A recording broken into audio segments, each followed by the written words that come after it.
नमस्कार दोस्तों, आज हम बात करेंगे बाजार निर्माताओं द्वारा स्टॉक की कीमतों में हेरफेर के बारे में। ये एक महत्वपूर्ण विषय है जिसे समझना हर निवेशक के लिए जरूरी है। आप में से बहुत लोग शेयर बाजार में निवेश करते हैं, पैसा कमाने का सपना देखते हैं। लेकिन क्या आपने कभी सोचा है कि ये बाजार कैसे काम करता है? क्या ये हमेशा फेयर होता है? सच्चाई ये है कि कुछ लोग सिस्टम का फायदा उठाते हैं, आपके और मेरे जैसे रिटेल निवेशकों को चकमा देते हैं। ये हैं बाजार निर्माता, जिनके पास पावर है, पैसा है और जो कीमतों को अपने हिसाब से घुमा सकते हैं। इस वीडियो में हम उनके हथकंडों का पर्दाफाश करेंगे। हम जानेंगे कि वो कैसे spoofing, quote stuffing, wash trading जैसे तरीकों से बाजार में हेरफेर करते हैं। और सबसे महत्वपूर्ण, हम सीखेंगे कि कैसे खुद को इनसे बचाएं और एक स्मार्ट, सतर्क निवेशक बने। तो बने रहिए मेरे साथ, क्योंकि ज्ञान ही असली ताकत है। दोस्तों, स्पूफिंग एक ऐसा खेल है जो बाजार निर्माता आपके साथ खेलते हैं, वो भी आपके ही पैसों से। कल्पना करो, आप एक शेयर खरीदने जा रहे हो, देखते हो कि बहुत बड़ा खरीद ऑन ऑर्डर पहले से ही लगा हुआ है। लगता है कि शेयर में तेजी आने वाली है, तो आप भी जल्दी से खरीद लेते हैं। लेकिन रुकिए, यहाँ ट्विस्ट है। वो बड़ा ऑन ऑर्डर असली नहीं था, वो तो बस एक स्पूफ था, एक भ्रम। जैसे ही आप जैसे छोटे निवेशक फंस जाते हैं, वो बड़ा ऑन ऑर्डर गायब और आप फंस गए ऊंचे दाम पर। स्पूफिंग एक तरह से बाजार में नकली दीवारें खड़ी करने जैसा है, ताकि आप धोखा खा जाओ। ये गैर कानूनी है, लेकिन पकड़ना मुश्किल है, क्योंकि ये सब कुछ सेकंड में होता है। आप सोच रहे होंगे कि ये कैसे हो सकता है। देखो दोस्तों, टेक्नोलॉजी ने जहां सुविधा दी है, वहां नए रास्ते भी खोल दिए हैं हेरफेर के। हाई फ्रीक्वेंसी ट्रेडिंग एल्गोरिदम का इस्तेमाल करके बाजार निर्माता सेकंड के 1000वें हिस्से में लाखों ऑन ऑर्डर लगा और हटा सकते हैं। यह एक अनफेयर गेम है, जिसमें छोटे निवेशक अक्सर हारते हैं।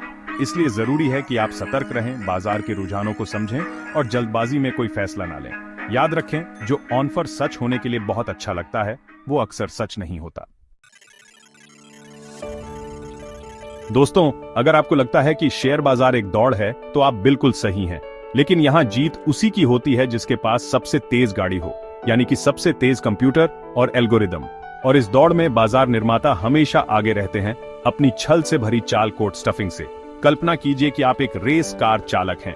आप तेजी से आगे बढ़ रहे हैं, लेकिन अचानक आपके आगे सैकड़ों गाड़ियां आ जाती हैं, रास्ता रोककर। आप भ्रमित हो जाते हैं, स्पीड कम करते हैं और आपकी रेस खराब हो जाती है। कोट स्टफिंग ठीक ऐसे ही काम करती है, लेकिन शेयर बाजार में।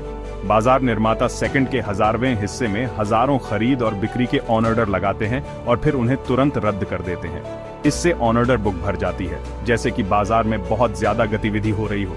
लेकिन हकीकत में ये सब नकली होता है, एक दिखावा। इस गतिविधि से छोटे निवेशक और उनके धीमे कंप्यूटर भ्रमित हो जाते हैं। वे सोचते हैं कि कुछ बड़ा होने वाला है और जल्दबाजी में फैसले लेते हैं, जिससे बाजार निर्माताओं को फायदा होता है। कोट स्टफिंग बाजार में अस्थिरता पैदा करती है और कीमतों को प्रभावित करती है, जिससे छोटे निवेशकों को नुकसान होता है। यह एक तरह की जानकारी का युद्ध है, जिसमें जीत उसी की होती है जिसके पास सबसे तेज हथियार हों। दोस्तों, कभी कभी बाजार निर्माता एक अजीब खेल खेलते हैं, जिसमें वो खुद ही खिलाड़ी होते हैं और खुद ही दर्शक। ये खेल है वॉश ट्रेडिंग का, जहां वो खुद से ही शेयर खरीदते और बेचते हैं, बस आपको बेवकूफ बनाने के लिए। कल्पना कीजिए कि आप एक मेले में हैं, जहां एक दुकान के सामने बहुत भीड़ है। आप सोचते हैं कि जरूर कुछ खास होगा और भीड़ में शामिल हो जाते हैं, लेकिन असलियत में वो भीड़ नकली होती है, दुकानदार के अपने ही लोग। वो बस आपको लुभाने के लिए भीड़ का भ्रम पैदा करते हैं। वॉश ट्रेडिंग भी ऐसे ही काम करती है। बाजार निर्माता अपने ही नियंत्रण वाले अलग अलग खातों से एक ही शेयर को बार बार खरीदते और बेचते हैं। इससे ऐसा लगता है कि उस शेयर में बहुत ज्यादा कारोबार हो रहा है, जो कि निवेशकों को आकर्षित करता है। जब आप देखते हैं कि एक शेयर में ज्यादा कारोबार हो रहा है, तो आप सोचते हैं कि वो शेयर ज्यादा तरल है, यानी कि आप उसे आसानी से खरीद और बेच सकते हैं। लेकिन वॉश ट्रेडिंग में ये तरलता नकली होती है, एक दिखावा जो आपको फंसाने के लिए रचा गया होता है। वॉश ट्रेडिंग से बाजार की पारदर्शिता खत्म होती है और निवेशकों का भरोसा टूटता है। इसलिए यह गैर कानूनी है, लेकिन फिर भी यह चोरी छिपे चलती रहती है। इससे बचने के लिए जरूरी है कि आप सिर्फ भीड़ को देखकर निवेश ना करें, बल्कि खुद रिसर्च करें और कंपनी के फंडामेंटल्स को समझें। चैप्टर 4। दोस्तों, शेयर बाजार में एक कहावत है, जानकारी ही ताकत है। लेकिन क्या हो अगर कोई इस ताकत का इस्तेमाल आपको चकमा देने के लिए करे? जी हां, मैं बात कर रहा हूं फ्रंट रनिंग की, जहां बाजार निर्माता अपनी पहुंच और जानकारी का फायदा उठाकर आपसे आगे निकल जाते हैं। कल्पना कीजिए कि आप एक गाइड के साथ खजाने की तलाश में हैं। गाइड को पता है कि खजाना कहाँ है, लेकिन वो आपको बताने की बजाय खुद ही चुपके से चला जाता है और खजाना ले लेता है। फ्रंट रनिंग भी कुछ ऐसे ही है। बाजार निर्माताओं के पास बड़े बड़े निवेशकों के ऑन ऑर्डर की जानकारी होती है। उन्हें पता होता है कि कौन सा शेयर बड़ी मात्रा में खरीदा या बेचा जाने वाला है।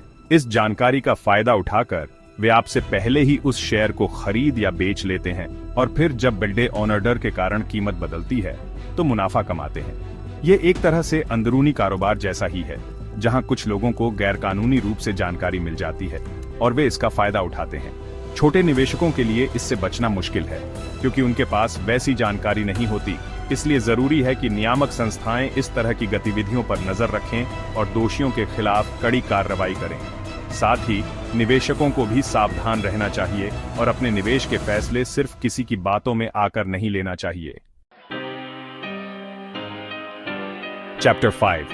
दोस्तों, शेयर बाजार में हर सेकंड कीमतें बदलती रहती हैं, लेकिन दिन के अंत की क्लोजिंग कीमत का अपना एक अलग ही महत्व होता है और बाजार निर्माता इस महत्व को अच्छी तरह जानते हैं। वे इस अंतिम घंटे में मार्किंग द क्लोज नामक एक खेल खेलते हैं, जिसमें वे क्लोजिंग कीमत को अपने हिसाब से प्रभावित करते हैं। कल्पना कीजिए कि आप एक फुटबॉल मैच देख रहे हैं। मैच खत्म होने वाला है, स्कोर बराबर है। अचानक अंतिम सेकंड में एक टीम गोल करके मैच जीत जाती है। यह गोल बहुत महत्वपूर्ण होता है, क्योंकि यह पूरे मैच के नतीजे को बदल देता है। मार्किंग द क्लोज भी कुछ ऐसे ही है। बाजार निर्माता दिन के अंत में क्लोजिंग से कुछ मिनट पहले बड़ी मात्रा में शेयर खरीदते या बेचते हैं, ताकि क्लोजिंग कीमत को अपने पक्ष में कर सकें। यह कीमत महत्वपूर्ण होती है क्योंकि यह अगले दिन के लिए बेंचमार्क बनती है और निवेशकों के भावनाओं को प्रभावित करती है। इस तरह की गतिविधि से बाजार में हेरफेर होता है और निवेशकों को गलत संकेत मिलते हैं। उन्हें लगता है कि शेयर की कीमत में तेजी या गिरावट आ रही है, जबकि हकीकत में यह बस बाजार निर्माताओं का खेल होता है। इसलिए जरूरी है कि नियामक संस्थाएं क्लोजिंग कीमत पर नजर रखें और हेरफेर को रोकने के लिए कदम उठाएं। निवेशकों को भी सावधान रहना चाहिए और दिन के अंत में होने वाली बढ़ी खरीद बिक्री से सचेत रहना चाहिए। चैप्टर 6। दोस्तों, शेयर बाजार में जानकारी ही नहीं, सही जानकारी का होना जरूरी है।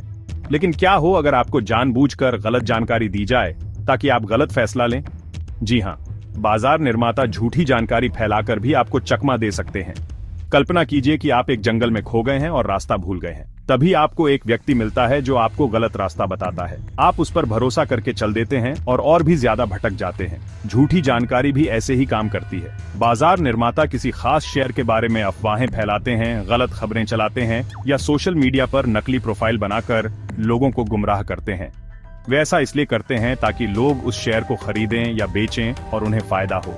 उदाहरण के लिए, वे किसी कंपनी के बारे में अफवाह फैला सकते हैं कि उसका बहुत बड़ा सौदा होने वाला है, जिससे उसके शेयर की कीमत बियाराच जाएगी। लोग लालच में आकर वो शेयर खरीदते हैं और फिर जब सच्चाई सामने आती है तो उन्हें नुकसान होता है।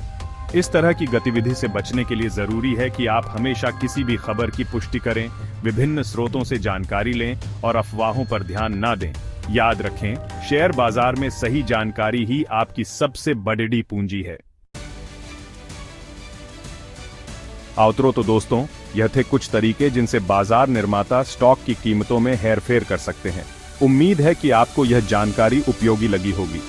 याद रखें, शेयर बाजार एक जटिल जगह हो सकती है, लेकिन थोड़ी सी जागरूकता और समझदारी से आप खुद को धोखाधड़ी से बचा सकते हैं।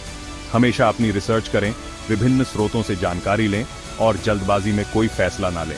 अगर हाँ, तो हमारे चैनल द मार्केट लीडर को सब्सक्राइब करना न भूलें और इस वीडियो को लाइक और शेयर जरूर करें। धन्यवाद।